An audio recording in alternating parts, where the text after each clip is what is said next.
Niba uri umukunzi wa sinema cyangwa se wararebye filime yitwa Game of Thrones, ni filime y'uruhererekane aho mu gace ka 5 episode ya 8 umwamikazi ahabwa ibihano harimo n'icyo guca mu mujyi yambaye ubusa. Izi nkuru uraza gusanga zifitanye isano, gusa itandukano riri hagati y'izi nkuru zombi, imwe ni inkuru mamo kandi n'abayikinnye ni naho bakuye igitekerezo, ikindi umwe byakozwe ku bw'ubushake bwe, undi bikorwa nk'igihano.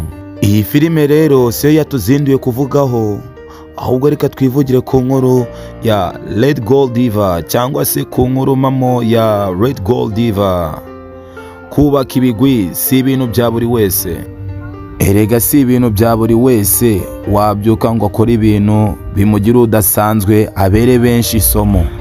Izina ry'uno mugore ryamwambukije ibinyejana byinshi, rishinga imizi ihamye kandi ntirizigera rigira aho rijya.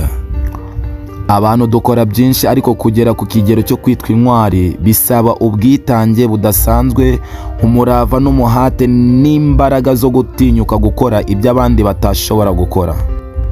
Gusa ibyo bikorwa bikaba byaba bifitiye benshi umumaro. Mu nkuru yacu y'uno munsi tugiye kuganira ku mudamu umwe nahoze mbabwira ari we Red Godiva, umugore wiyambuye icyubahiro n'ikuzo yari afite, agafasha abantu bose bo mu bwoko bw'iwabo. Arubashwe cyane mu mateka y'Ubwongereza bahambere, kugera ku kigero cy'uko bamwe mu bantu bo mu bwoko bw'iwabo bamufata nk'umutagatifu, abandi bakamufata nk'ikigirwamanakazi. Red Godiva benshi bita God Gift, impano y'Imana. Ese yakoze iki gituma afatwa nk'umwe mu bagore b'intwari babayeho kuri ino si kugeza na n'ubu? Rero nujye kure, ndaje nkugezeho inkuru yose irambuye, ukaba uri kumwe nanjye Bahati Chris, nkaba mbahaye ikaze mu kiganiro cyacu. Ntiwibagirwe gukora subscribe na like ndetse na share kugira ngo ujye ubasha gukurikirana ibiganiro byacu bya buri munsi. Uyu mugore bitazwi neza umwaka yavukiyemo n'itariki yitabiyeho Imana. Gusa bumwe mu bushakashatsi bwakozwe n'abanditsi batandukanye bwagaragaje ko yavutse mu kinyejana cya 11, yitaba Imana n'ubundi mu kinyejana cya 11 hagati mu myaka y'igihumbi 166 n'igihumbi 186.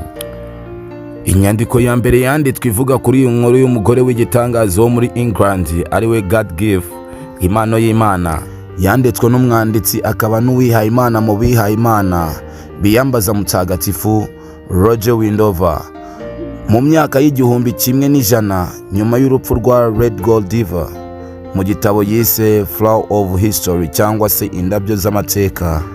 Nubwo rero byinshi kuri iyi nyandiko byakusanyijwe mu mwaka w'igihumbi 1188 kugera igihumbi 1235, gusa iyi nkuru y'uno mugore yaje kwamamara cyane nyuma yaho Alfred Lord Tennyson, umusizi wo mu Bwongereza, ayikoreye igisigo yise Godiva.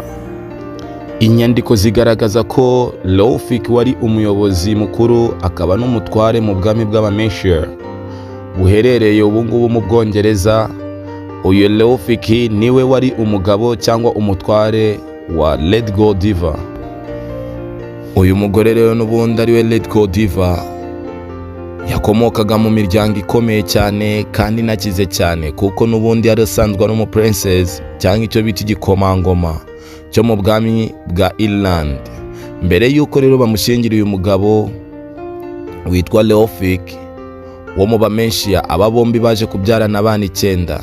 Red Godiva wari usanzwe n'ubundi akomoka mu miryango ikomeye cyane y'ibwami, yemeye gucishwa bugufi ngo afashe abaturage be.